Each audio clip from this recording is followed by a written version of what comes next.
I want to talk today about why brands aren't booking you as a photographer and how you can fix it. You're doing everything right. Your portfolio is polished.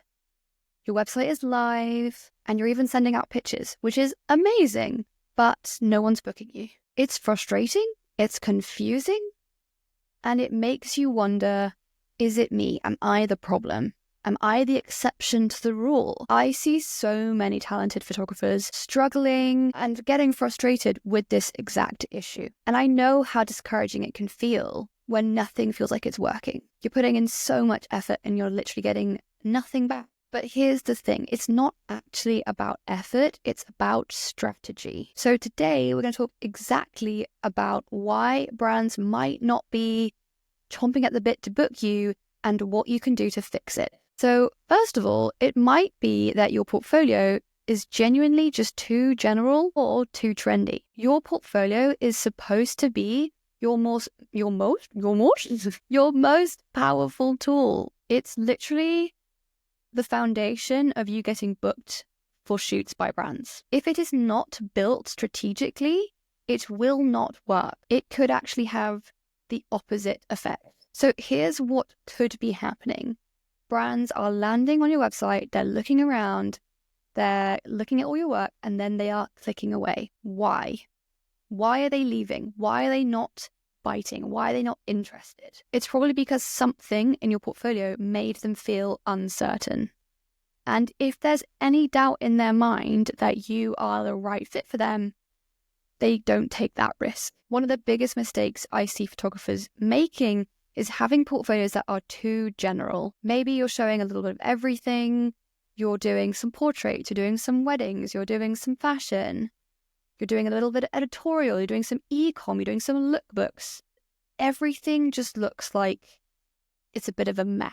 And I understand, you want to be able to show that you are versatile, that you can do things, you are adaptable, you are a problem solver. But in reality, it just makes it much harder for the people looking at your work to know what it is you do and what you're specialized in. Instead of thinking, wow, this is the perfect photographer for this project and for us, they think, I don't really know what they specialize in. I don't really know what their thing is. And that uncertainty, it becomes a hard no. But then there's also the other side of the spectrum, which is where portfolios can sometimes follow trends and chase trends a little bit too hard and a little bit too much. You see what's popular and you try and emulate it. You try to recreate it yourself so that you can fit in, you can be trendy. But then suddenly your work just looks like everyone else's. And brands don't hire photographers who blend in. They hire photographers who stand out. They hire photographers with clear, distinctive, and a recognizable point of view. If your work feels like a Pinterest board, it will look beautiful, but a brand has no real reason to pick you over someone else. So I want you to ask yourself, what do I want to be known for? What is the consistent line through your work? What's the unique feeling that your images create? Because when a person who works at a brand sees your portfolio, they should instantly be able to feel what it is that your work is trying to portray, is trying to evoke. It shouldn't be something that takes them a few clicks and a few pages and reading a body of text and then maybe scrolling for 5 minutes. It should be instantaneous. They should know immediately. So if your portfolio isn't doing that, this is where you need to work on it. Okay, now let's flip topic and talk about money, because favorite topic, big deal, money is a big one. And money matters, but it's not necessarily in the way that you might think it matters. A lot of photographers, especially when they're starting out, they price themselves low. I did this, 100% guilty I did this, because they want to make themselves more appealing. They assume that because someone has a lower rate, the brands will jump at the chance because it feels like a good deal. They're going to get a lot for their money. But really, it can actually have the opposite effect. When someone receives an estimate or a quote from a photographer for the first time and they've maybe got in touch because they like their work, and then they receive a quote that is way below the average of what they're used to, they don't think, oh my God, wow, great steal. Most of the time, they think, why are they so cheap? What is wrong with them that makes them so cheap? what am I getting myself into here? They start to come to conclusions, which might all be completely wrong, that you are not experienced, that you don't trust your own value and what you can bring, or you might be difficult to work with because a cheaper person who charges cheaper rates might be more unreliable, more complicated. Those are genuine thoughts people have when it comes to pricing. It really does affect perceived value. But here's the real kicker. Higher rates, and I can vouch for this myself, I have seen this happen to myself countless times. Higher rates attract higher paying and better clients. They just attract the right kinds of clients. The brands that understand the real good value of photography, they are the ones you want to be working with. They are the dream perfect clients. They are the ones who will pay you on time, they will respect your work, they will value your creativity, and they will give you way more creative freedom, which I speak to so many photographers. I know how much you value that. That is why you got into this, it's because you want to be creative. They aren't looking for the cheapest option. They are looking for the people who bring the most value. And they're willing to pay for that. They're looking for the best option, and price is generally one of the best ways to gauge whether they're going to be getting a good option or not. Now, I know that raising your rates can feel terrifying. It comes with a whole ton of money mindset work that needs to be done. So much, and way more than I can get into in today. And there's this fear that, what if no one books me? But I want you to think about it like this way. If you send a rate to a brand and they ghost you, they were never going to pay you fairly anyway. They were going to be a nightmare. They were going to stress you out. They were going to be way not worth that money. Meanwhile, the brands that do value you, they now see you as someone who can really deliver a high quality of work. And they take you as someone who takes their work seriously, and they want to hire you. So if you've been underpricing yourself out of fear, I want you to ask yourself, what do I actually need to charge to make what I do worth it? Start from there and then adjust as time goes on. Right, let's talk about my next favorite topic, which is pitching.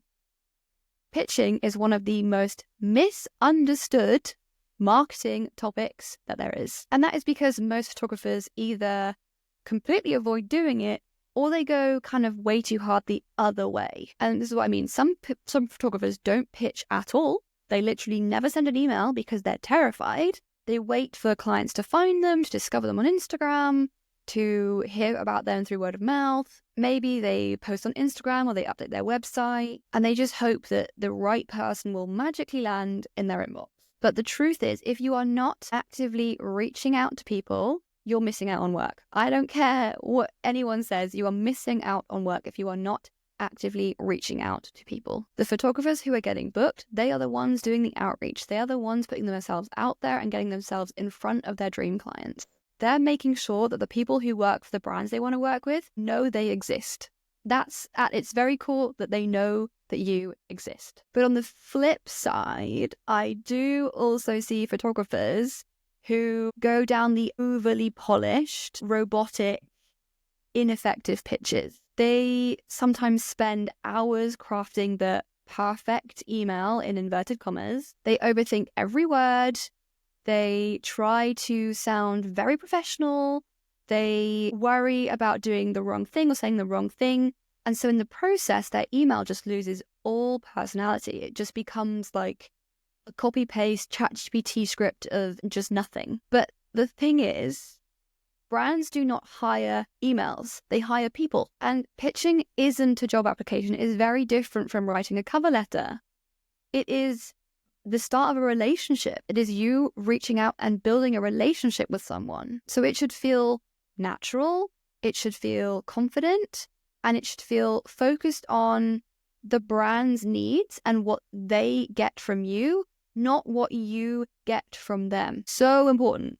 If you've never heard that theory before, that is really, really, really key. It's got to be about them, not about you. I also see a lot of pitch emails that look like they're just walls of text. That is too much. We need short, sweet, quick, punchy emails. If you can shift your pitching from overthinking every detail to just starting a real life human conversation with someone and building a relationship, You will find so much more success, I promise. If you are looking to get more support with all of this, I am so excited to announce the opening of the waitlist for the Fashion Photography Club, which is my brand new 12-month program, opening its doors for the very, very first time on February 19th. Inside the club, I will be helping fashion photographers to book their first or their next dream client all within a 12-month period. This is so that you can build a creative career of freedom and financial stability. Both are as important as one another. There's going to be no more wondering what is missing, no more second guessing every single step of the way. You'll have the complete roadmap, support, and momentum to get you moving forward. The program includes 12 months of step-by-step curriculum, monthly action calls, weekly support through Q&A, and portfolio reviews. When you join the club, you will never be stuck on what to do next because I will be guiding you the entire way through on what to do. This is a done with you program. We do it together.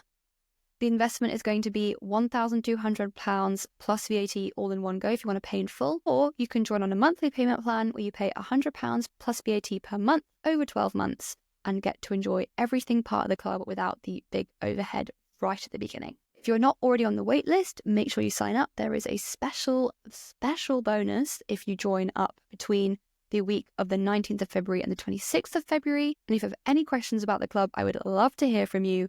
Please do let me know, and I can't wait to see you inside the club.